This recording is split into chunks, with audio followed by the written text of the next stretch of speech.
What's up, everybody? Welcome to the channel. Now, it is time for another green skin glow up.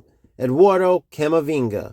We just finished off Chouameni. Who knows the order you're watching these, but I explained in that video the main reason I'm doing these green skin glow up videos is because it is not a given who the best players are after these green skins based on what boosts they get. If another player that may not have been good, prior to the green skins gets an insane boost in better areas, well, guess what? You're going to want that player instead. So you may have a beast of a green skin player that's on your bench just based on the fact that you took the better player prior that had the green skin and started them. You have to look into these stats and see which player is better, and I will fill you in on what I think, and you can go from there. So let's start with CAMAVINGA's skill set. As we scroll down, we see 3 ultra effect skills. Now, CAMAVINGA, in my opinion, is one of the most underrated players in UFL because he has the ability literally to play every single outfield position, which does come in handy.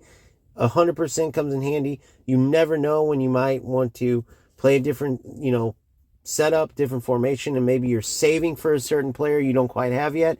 You can throw CAMAVINGA as a placeholder, start using that formation, that setup, and then obviously move CAMAVINGA back into his more natural position once you get the player. But playing any position does come in handy more than you'd think. He does have one medium effect with Interceptor, so you'd want to get that to high pretty quickly. Then Ultra effect in Claimer, which improves tackling. Acquired position, obviously, I made a mistake earlier on another player where I said, there is no Ultra effect on acquired positions. That's dumb because Ultra effect would be what CAMAVINGA has, every position. Most players just have 1 or 2, maybe 3, 4. But CAMAVINGA has every outfield position, so that's why he has Ultra effect. Then, Roulette improves the Roulette feint, which honestly, I've tried it. I've never noticed a difference between like CAMAVINGA's Roulette having an Ultra effect and anybody else's. That's just my opinion. Let me know what you think about that in the comments. But the main ones here are, besides obviously how important it is to have him play in different positions, particularly the 2, CDM and CM, maybe even Cam though. You never know.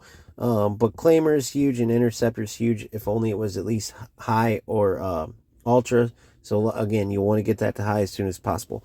Now the stats. This is the big part. What stat boost does he get from the green skin?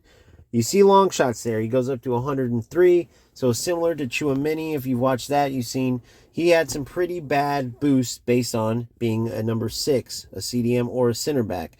Now CAMAVINGA, long shots, it's a little better for him because he's more of a box-to-box type of player. So he absolutely can use this boost because I'll tell you this. Prior to the green skin, CAMAVINGA is an incredible player. He still was well worth keeping. I got him all the way to 91, and no matter what, his shot was terrible. Chouameni actually scored more when he had those here and there shots than CAMAVINGA ever did. It was so bad that if CAMAVINGA had an open shot, I would still look for a pass. So having this boost in long shots is absolutely huge. Now, moving to passing, his pass accuracy goes up to 109. That way, when you're trying to, connect from the defense to the offense, a lot of times you're going to go through CAMAVINGA, sometimes through your CDM, right?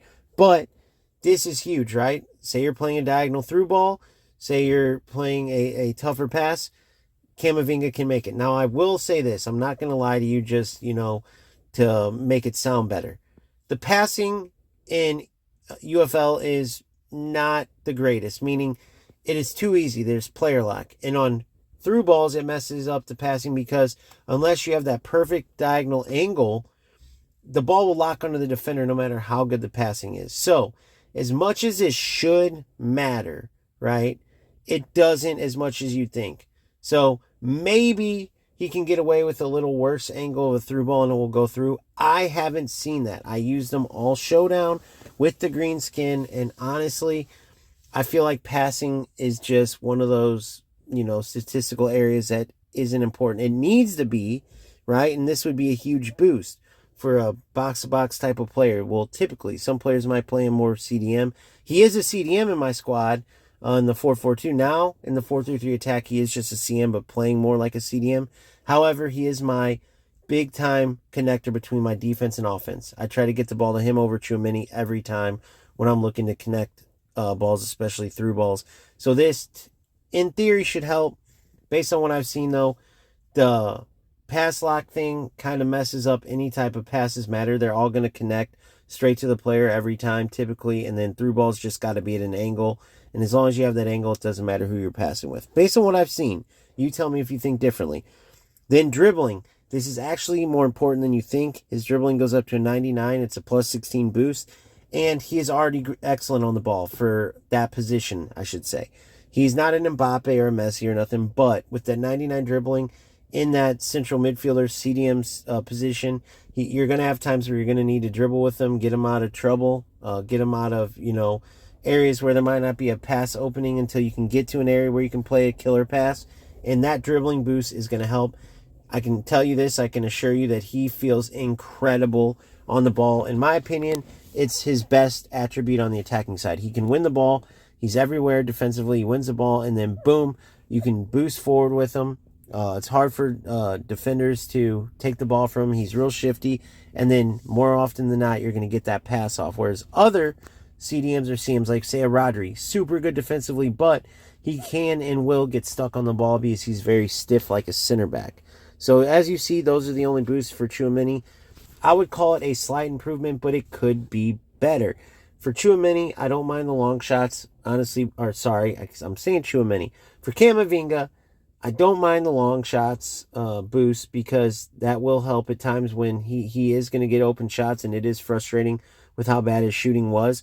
But I would have liked to see these boosts defending no different than Tchouaméni, because I already like how he is in the attack. It's fine, and I could do with him not being able to shoot, because I'd say with this meta, 99% of the time you won't have to shoot with CAMAVINGA.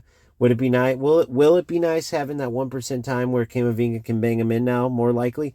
Yes, but still, not the best boost, no different than Tchouaméni is what I was trying to say earlier. So CAMAVINGA, another player you're going to have to take a look on your bench, see if any of the green skins can go on any players that got better boosts, and then decide if you use them or not.